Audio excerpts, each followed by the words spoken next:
and they think that might have contributed to us becoming what we are. Ever. Right? So just because we can extrapolate to a thing doesn't mean that's the thing that's going to happen. True. So I'm old enough to remember the 1950s and 60s. People were imagining the future, the home of the future.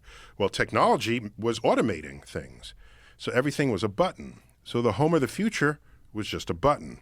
And then people imagined that the future evolution of humans, we'd grow a big index finger because you had to be pushing buttons all the time. Right. And now, no, we don't have buttons all over the house. Not really, okay? That's not the thing. Well, we have the remote control. I guess that's buttons, but the button can do 1,000 different things, right? Depending on how it's programmed. So there are things that, take a look at computing.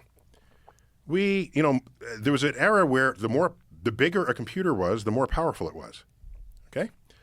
Let's go right up to 1968, 2001, A Space Odyssey. This is imagining a world in 2001. Oh, computers will be really big then. There's that one big computer in the center of the ship. Oh, no one imagined that you'd have something more powerful than that on your hip. Yeah. That was, no one thought that way. Or on your wrist.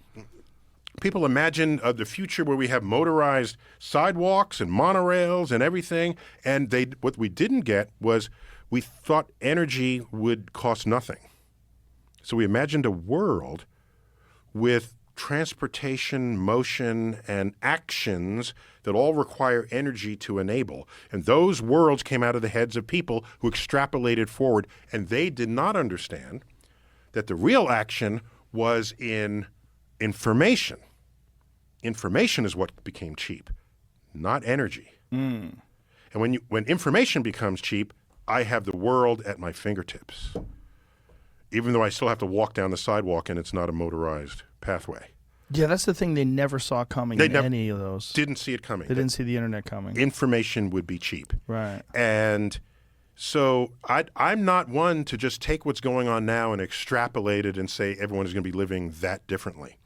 Because other things come in from the side that you don't anticipate.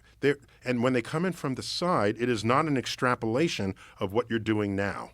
It is something you didn't even imagine, because an innovative, creative person looks to the left, looks to the right, and says, I can combine these into something that's completely new that no one even imagined. So that's how the future unfolds. So extrapolating, you get the first couple of years correct. 5 years, 10 years out, you are completely off.